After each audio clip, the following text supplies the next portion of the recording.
ನಮಸ್ಕಾರ ಸ್ನೇಹಿತರೆ, ನಾವು ಇವತ್ತಿನ ಈ ವಿಡಿಯೋದಲ್ಲಿ ಸ್ಟಾಕ್ ಮಾರ್ಕೆಟ್ ಅಂದರೆ ಏನು ಅನ್ನೋದನ್ನು ತುಂಬ ಸರಳವಾಗಿ ಅರ್ಥ ಮಾಡ್ಕೊಳ್ಳೋಣ. ಸ್ಟಾಕ್ ಮಾರ್ಕೆಟ್ ಅಂದರೆ ಕಂಪನಿಗಳ ಷೇರುಗಳನ್ನು ಖರೀದಿ ಮತ್ತು ಮಾರಾಟ ಮಾಡುವಂತಹ ಮಾರುಕಟ್ಟೆ ಎಂದರ್ಥ.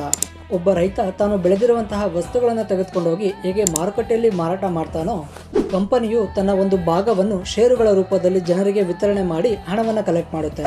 ನಾವು ಆ ಷೇರುಗಳನ್ನು ಖರೀದಿಸಿದಾಗ ನಾವು ಆ ಕಂಪನಿಯ ಒಬ್ಬ ಸಣ್ಣ ಮಾಲೀಕರಾಗ್ತೇವೆ. ಉದಾಹರಣೆಗೆ, ಒಂದು ಕಂಪನಿಗೆ 10 ಲಕ್ಷದ ಅವಶ್ಯಕತೆ ಇದೆ ಅಂದ್ಕೊಳ್ಳೋಣ. ಆ ಕಂಪನಿಯು 1 ಲಕ್ಷ ಷೇರುಗಳನ್ನು ಬಿಡುಗಡೆ ಮಾಡಿ ತಲಾ ಷೇರಿಗೆ 10 ರೂಪಾಯಿ ಮುಖಬೆಲೆಯನ್ನು ಇಡುತ್ತದೆ. ಇದರಿಂದ ಕಂಪನಿಗೆ ಅವಶ್ಯಕತೆ ಇರುವಂತಹ ಬಂಡವಾಳ ದೊರೆಯುತ್ತದೆ. ಈ ಪ್ರೋಸೆಸ್ ಇಂದ ಕಂಪನಿಗೇನೋ ಸುಲಭವಾಗಿ ಹಣ ಸಿಗುತ್ತೆ. ಆದರೆ ಇದರಿಂದ ಇನ್ವೆಸ್ಟರ್ಗೆ ಉಪಯೋಗ ಏನು ಅನ್ನೋದು ನಿಮಗೆ ಒಂದು ಪ್ರಶ್ನೆ ಇರುತ್ತೆ ಅಲ್ವಾ? ಸ್ಟಾಕ್ ಮಾರ್ಕೆಟ್ನಲ್ಲಿ ಇನ್ವೆಸ್ಟರ್ ಹಣ ಮಾಡೋದಕ್ಕೆ 2 ವಿಧಾನಗಳಿರುತ್ತವೆ. ಮೊದಲನೆಯದು ಷೇರಿನ ಬೆಲೆ ಹೆಚ್ಚಾದಾಗ ಅದನ್ನು ಮಾರಾಟ ಮಾಡಿ ಬರುವಂತಹ ಲಾಭ. ಎರಡನೆಯದು ಡಿವಿಡೆಂಡ್.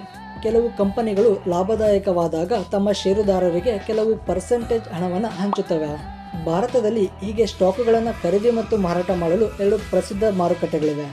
ಮೊದಲನೆಯದು NSE ನ್ಯಾಷನಲ್ ಸ್ಟಾಕ್ ಎಕ್ಸ್ಚೇಂಜ್, ಎರಡನೆಯದು BSE ಬಾಂಬೆ ಸ್ಟಾಕ್ ಎಕ್ಸ್ಚೇಂಜ್. ಇವತ್ತಿನ ಕಾಲಘಟ್ಟದಲ್ಲಿ ಪ್ರತಿಯೊಂದು ಆನ್ಲೈನ್ ಆಗಿರುವುದರಿಂದ ನಾವು ಮೊಬೈಲ್ ಮತ್ತು ಲ್ಯಾಪ್ಟಾಪ್ಗಳಿಂದಲೇ ಷೇರುಗಳನ್ನು ಖರೀದಿ ಮತ್ತು ಮಾರಾಟ ಮಾಡಬಹುದು. ಈ ಸ್ಟಾಕ್ ಮಾರ್ಕೆಟಲ್ಲಿ ಸ್ಟಾಕ್ಗಳನ್ನು ಬೈ ಮಾಡೋದಕ್ಕೆ, ಸೆಲ್ ಮಾಡೋದಕ್ಕೆ, ಇದರಿಂದ ಹಣ ಮಾಡೋದಕ್ಕೆ ಅನ್ನೋದನ್ನು ಮುಂಬರುವಂತಹ ವಿಡಿಯೋಗಳಲ್ಲಿ ತಿಳಿಸ್ಕೊಡ್ತೇನೆ. ಅಲ್ಲಿಯವರೆಗೆ ಧನ್ಯವಾದಗಳು.